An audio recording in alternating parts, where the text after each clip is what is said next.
Hello everyone, welcome to the CIS Top 20 Control Series brought to you by Breaking Barriers for Women in Cybersecurity Lean Circle. The idea behind this initiative is to create awareness about the CIS Top 20 controls and to help you find ways in which you can implement this in your enterprise. So today the control that we will be discussing on is the control 12 in the 7.1 version, which is boundary defense. So without further ado, let's get started. My name is Sarba Roy. I will be your instructor for the day, and I am a product security consultant by profession at a bank here in the Pacific Northwest region of the US. At heart, I'm a volunteer and an artist, and you can see some of my art pieces in this slide. And in essence, I am dedicated to co-creating a curious, compassionate, and cyber smart world. So what is going to be the agenda of today's session? So we will look at the boundary defenses from different lenses. So first we will start with the control definition. We will explore the need for or the importance of network perimeter defense and the key risks which are involved with it. We will also do a comparison of the 7.1 and the eighth version of the CIS controls to see what has changed. We will look at the implementation of a typical boundary defense model and look at the system entity relationship, followed by the sub-controls and the implementation groups. We will also discuss on the strategy and tools and some of the key takeaways for this control. So I hope you have a good time. And so in this slide, we will be focusing on boundary defense. But before that, let's take a step back. Let's first of all understand what the CIS controls are and what are their objectives. So they are actually a prioritized set of actions. They are basically to protect your organization against known cyber attacks. The version 7 had 20 CIS controls, out of which they were basically 3 core areas. So the basic ones were from 1 to 6, the foundational ones are from 7 to 16, and the organizational ones were from 17 to 20. So there are almost 170 sub-controls in this framework. So today the control is boundary defense, which falls under the foundational control. And by definition, it is to detect, prevent, correct the flow of information transferring network of different trust levels with a focus of security damaging data. So what this means is on the right hand side, if you see, we have got this image from the internet. So any network architecture actually has trust boundaries which are defined by it. So usually the internet has the boundaries from a trusted intranet, and this is what separates the two. And it's very important that as a part of your defense strategy, you should have a clear demarcation of your boundaries, of your network boundaries.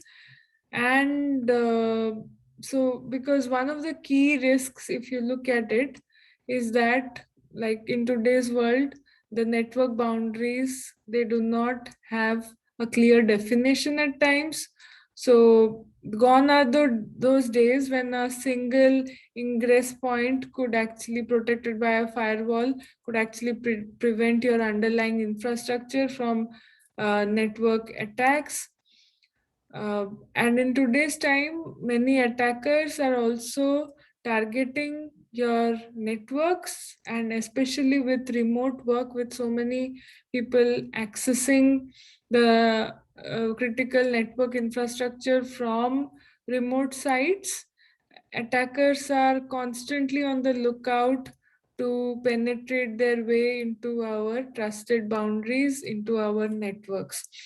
So that leads us to the question on why boundary defense is crucial. So here there's a very good diagram by AT&T Cybersecurity, where you see that any like network in general is divided into different segments. So the external zone is the one that is the publicly available network, and this is the one which is facing the internet, and uh, that has a different layer of defenses than you would have on an internal zone, within which you have your internal VLANs which are connected, and then there is also I mean middle VLAN which is intermediate and which is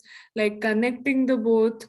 Then there's an edge firewall actually, which actually filters the traffic that goes into all these, I mean, different kinds of network zones which are there. So you can imagine that from this simple diagram we can realize that boundary defense in general is a way to, it's like the first line of defense against your network infrastructure. Then it's very important for you to define that parameter and to constantly scrutinize the traffic that is flowing in and out of the perimeter as your strategy. And it's very important that you define those boundaries of your network, and you also control the access towards those boundary devices which are protecting your network. So these are some of the key reasons why, you know, boundary defense is crucial. So moving forward, let's see what has changed. Like now, so today's control is the one that belongs to 7.1. So in the current age, uh, like in today's time, we have the CIS version 8, which is the current standard, and that changed in May 2021. So it has reduced from top 20 to top 18, and the idea was that they wanted to, you know, combine a few controls, purge a few controls, so that in order to basically adapt to the cloud first and product centric world. And this is an analysis which is done by Praetorian, and I have just quoted it here. So in essence, the control 12, which is from 7.1, in the new version is the control 13, which is network monitoring and defense. So I would highly encourage you to get your own copy of the CIS version 8 controls and to just go look at it, because it has really great information in store. So that now takes us to the next section, which is about the system entity relationship in boundary defense. So if you see, um, I mean, at the beginning itself, first of all, it's very important for you to define your network boundaries, to segment your networks based on the trust boundaries, and then to have network monitoring system. Like, let's start with this. So should have an IDS or IPS systems. There are many free and open source versions also, free and commercial versions of these tools which are available. So depending on your overall budget, on your capabilities, on the expertise, you can adapt to it, and we'll get to there in just some time. So then it's very important for you to also have a network device management system in place that scrutinizes your devices and basically checks the devices against, like, if any rogue device is trying to connect to your network, it will keep a track of that. You should have multi-factor authentication typically in place for all remote access. So this is very important to consider, because multi-factor authentication reduces the probability of an attack happening, which can lead to a compromise of an account because of the two factors which are there. Then you should also have a configuration enforcement system. So this is basically the fact that if you expect a certain version for a certain network device, then there should be a proper way for you to scan your network and to find out outdated versions of your configurations and to create alerts around it. So on the top of your network devices, these are some of the key entities which have to be in place. Then, apart from that, you should also have network access controls. That means all the accesses to your network devices should also be under a strict access control mechanism. And then all the data that comes out from here should typically go to a alerting or reporting or analytics system like an SIEM system, where somebody, I mean, and there should be also people who can correlate this data. And in case if there's an alert, you should have a proper incident management process in place that handles those alerts, that remediates your incidents. So now let's go to a very important concept of implementation groups. So what this means is that you should have, like, there are typically three kinds of implementation groups. So the first one is the one which has very limited capacity and expertise in cybersecurity. These are usually organizations that are just beginning to explore this space. And then there are implementation group 2 falls into the organizations with moderate resources. And the implementation group 3 is the one who have significant resources and cybersecurity experience. So typically, if imagine that you are maybe a startup who's looking to, at least implement the basic uh, sub controls under this control. So you fall under implementation group 1, and you should typically have an inventory of your network boundaries, and you should deny communication over unauthorized ports. So these are the basic sub controls, and this is a very, very useful table because it first of all outlines all the sub controls which are there in boundary defense. It gives you the asset type. So the asset type could be either over your network, your users, or your devices.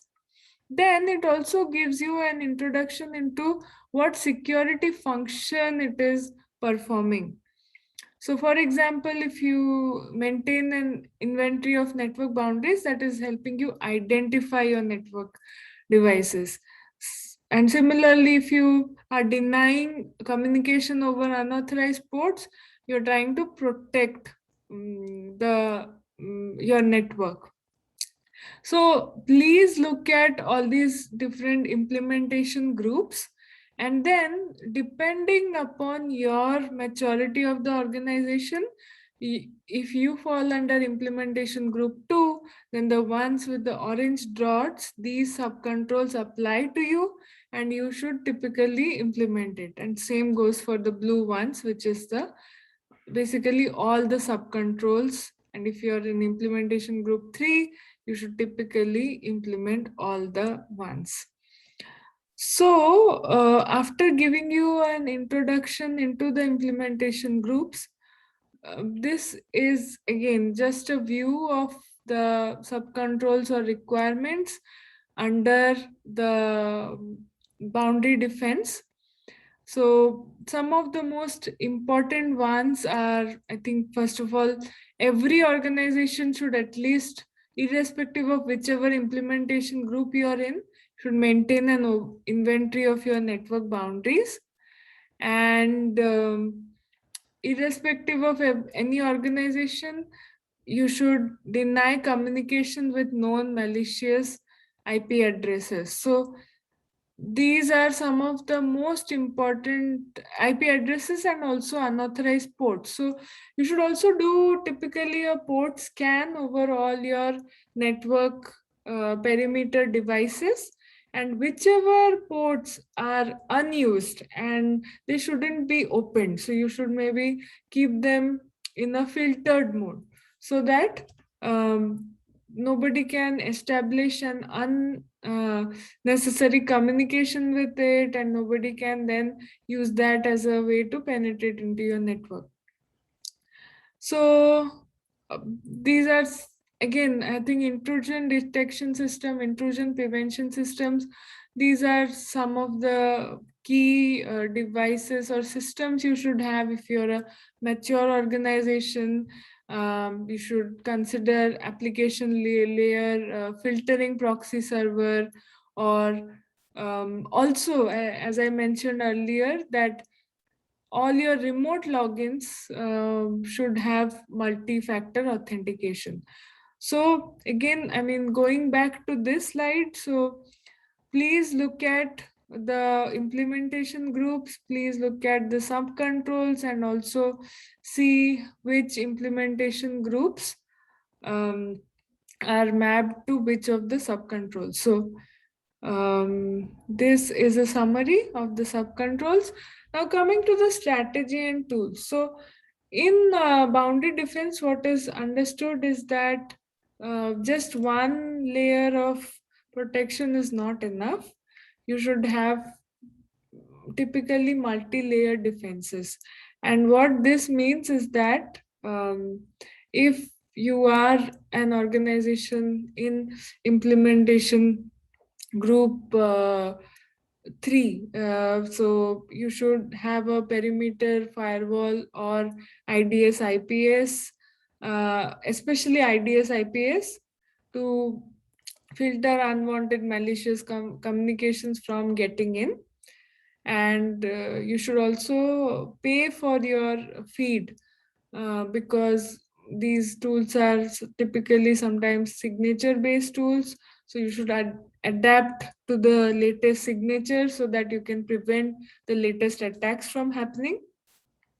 Some of the intrusion detection software tools, I have just given an example here. Some of them are free, as you can see here. So please look at them. There are, I have not given an exhaustive list here because these tools are constantly getting updated. So depending on your organization's budget and your capabilities, there are open source tools as well as commercial tools available for all these kinds of multi-layer defenses. So please try to adapt to the ones that best suit your need. Some of the other multi-layer defenses that you can think about are outbound web proxy to filter unwanted sites from being visited. This is typically, I think, implemented in all the organizations. Then SSL decryption. So usually what happens is the attackers, they try to put in malicious data in an encrypted form through an SSL connection. So you have to actually analyze the encrypted data at the boundary level. So there are different tools available for this as well. And then if you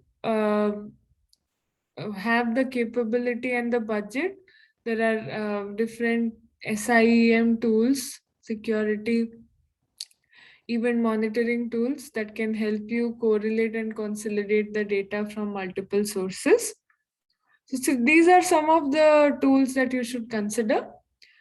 And now coming to the key takeaways. So you have to actually secure your boundaries to protect your enterprise. It's as simple as that. So if you see, there are different layers. There's perimeter security. So our boundary defenses actually fall under the perimeter security. And once you have that in place, then you have network security to protect your devices in general. Then you have endpoint security, which is to protect your like the users, the devices that the users use, like phones, like laptops. Then you have the application security, which is the security of those deployed applications in your environment. You have data security, which is the data. So this is a layered approach, and one of the ways is like you should have, even at this level itself, at boundary level, you should have a multi-layer defenses approach to protect your entire network. um, you should have typically traffic filtering, intrusion prevention and detection systems. These are the key processes that you should have in place to monitor and protect your network. So if you see, the proactive approach is policy management. So proactively, you have to look at your perimeter security. You have to define the policies that can best uh, protect your network against malicious attacks. And these policies can be set at a firewall level, it can be set at an IDS IPS level, can be also set at a user level through different processes. And then like you should have strict policies against BYOD and other things. And then at a reactive level, you can have monitoring press response, which can help you respond to any incidents that occur in this level. So at the end of the day, it's a very like no matter what tools you have, you should also have an experienced team which is ready to work on network segmentation, incident detection, analysis and mitigation. So in general, you have to adopt the practice of trust but verify in your perimeter defenses or in your boundary defenses, that whenever you are accepting any connection, whenever you're accepting any traffic, you should trust it, but only after you have certain way to verify it, and to also discard the traffic which you feel is not good. So, on that note, I would like to thank you for your time and attention. Hopefully, this session was useful. And I want to also thank Breaking Barriers for Women in Cybersecurity, Lean in Circle, for this opportunity to present this control to all of you. And it's an amazing circle where we learn and grow. So I would encourage you to join our circle if you haven't already. Thank you so much for your time and attention. So until next time.